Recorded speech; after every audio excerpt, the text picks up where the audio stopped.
13 Love. I decided that I wanted to kind of show you something. So, if you look back at my previous videos, you'll know this trash bucket was brand new, purchased from Home Depot. Got a drill from Amazon, drilled some holes into it, got some scrunchies. Oh, and also flipped it the opposite way. Used these scrunchies to tie around this to hold it down against this for heavy rain. You'll see on this side, it holds it down real snug. I know it is what it is. It's a scrunchie, but it works. I removed the shower curtain, and here's why. The only reason why the water was as dirty as it was two reasons. A, when we first put it out, it was right there in this area. So as you can see, that's right up underneath the tree. Now all the stuff from that tree would fall down, the branches, the leaves, and it would end up in the water, and that's what was turning it brown and attracting bugs to it, obviously, from it being closed. So I got the shower curtain, and I plucked some holes in it, and what I would do is I would open this, put the shower curtain over it, you see it in the previous video, and then put this right on top of the shower curtain, so that any water that fell through the holes of this, all the big debris would strain out through the curtain first before falling into the bucket. So despite the bucket being located there, the water was much cleaner. Sometimes it would be a light yellow from the debris that was soaking in the water before it fell in there, but nonetheless, it was much cleaner. The reason why it was there was to kind of tuck it away and hide it so that nobody questions why a trash bucket is here instead of up there by the recycling bin. But I'm like, you know what? I'm going to move it over here. And the reason why I moved it over here is because if you look up, there's no tree right there. So guess what? I removed the shower curtain. It's been catching rainwater all week without the curtain, simply just falling right through here. Now remember, if it was used as a standard trash bucket, it would have went this way. So to hold in the water, I put it this way, because all that holds in the water and it just slowly pours in, and I put a lot of holes in there. I want to show you how clear this water is without the curtain and with the new location. Do you see how clear that water is? I honestly would bathe in it. I really would. Excuse my dirty nails. I was just out here transplanting stuff and adding compost to stuff, etc., etc. Look how clear that water is. Look at how clear. Now, if I was to get 2-3 more buckets, like I said, this has been here for almost 2 years now. It's for the plants, and it's going to remain for the plants. But if I got a brand new bucket, and I say maybe about 3 of them, and from the very jump, did what I did with this one, wouldn't even need a shower curtain. Just put it in a good location. It will just catch clean water. Literally. Filter for what? At the most, distill it. You could look online. They show you this charcoal, pebbles, sand, rocks mix, and if you pass yellow water through it, it becomes clear. There's probably other ways to distill it, like boiling it or something. I don't know. I'm still learning, and I can learn a whole heap of stuff, and I still won't know everything. So yeah, I mean, I don't know, there may be other methods I've never even heard of to distilling. But yeah, you just either distill it or you put it in a glass jar like what's on the porch right there. We got 3 of them. Let it get some sunlight.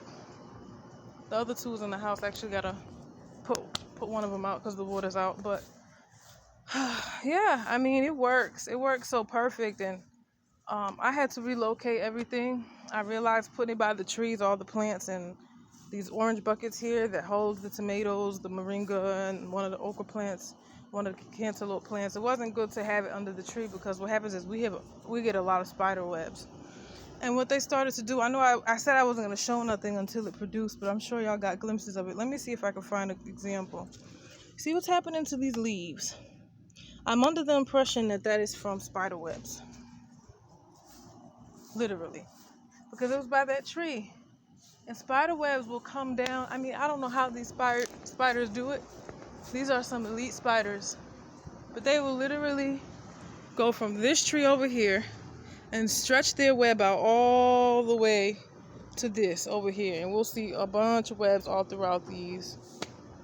So I think that's what was getting in the plant. So now I'm going to keep them from up under the tree. The only reason why I put them there is because they were transplanted and they had to be out of sunlight for 7 days. But next time I'll just find a location that's really shady and just leave it out in the open underneath absolutely no trees.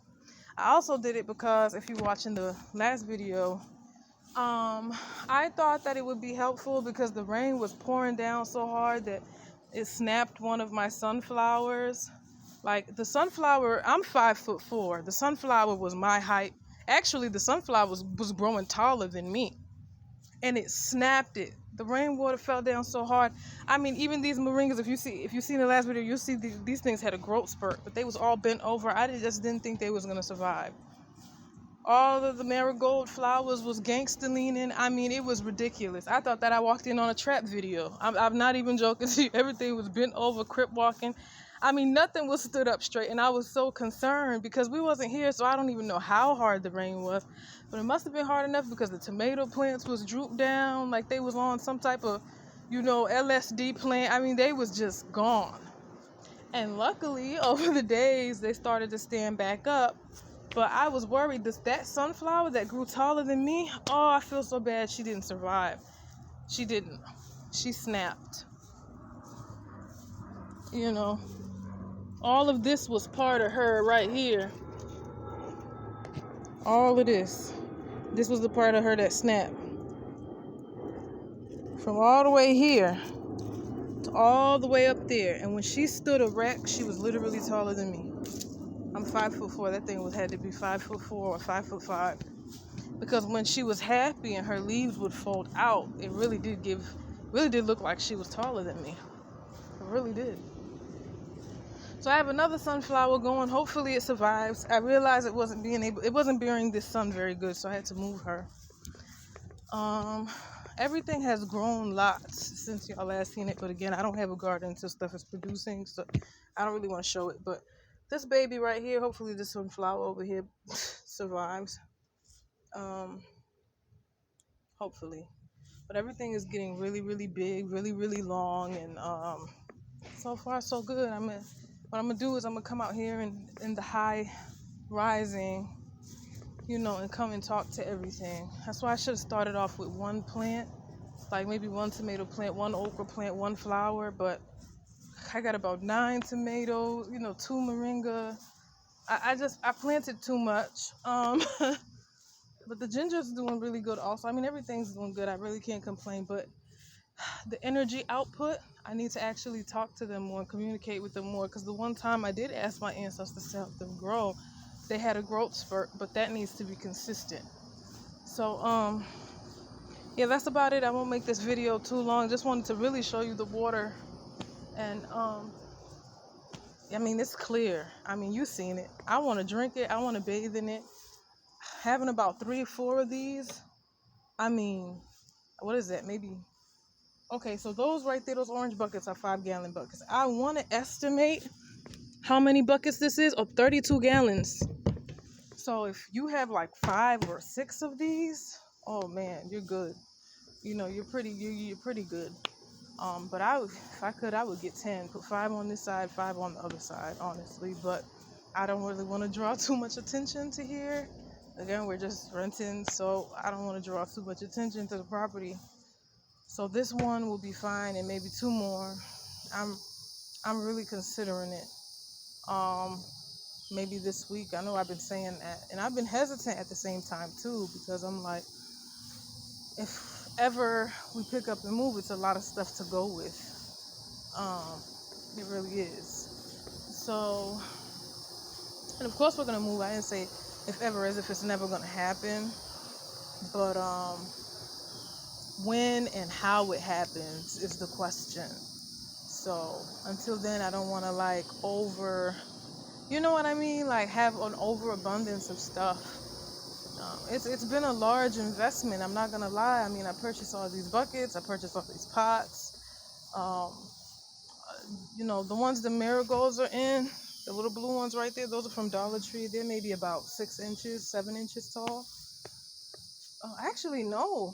I want to go get a ruler and measure that. That's probably more than 6 inches. But yeah, anyways, it was an investment. These bins from, you know, the Walmart. It's been a large investment. All the soil.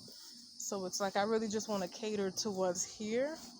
And when the season's done, next season I'll plant way less stuff. Just because it's like, well, you know, at any moment you could have to get up and go, and it's a lot. So yeah, anyway, I really hope that this was helpful and informative. This is a very cheap, affordable way to catch clean water. You might have to clean up the lid. I would recommend daily if it's for drinking, and if it's for bathing, I'd say clean it up 3 times a week. Just clean the lid, literally. And then when there's no rainfall, just cover it with something, because you will get debris, you know, falling on it. Sometimes it's debris, I just pluck it off. You will get bugs being drawn to it, so just literally cover it. With some type of tarp, or like, again, a shower curtain. That's what I use, the old one that we don't use anymore. But yeah, peace out. I hope y'all have a great day. And say 13 love to Ra. 13 love Ra.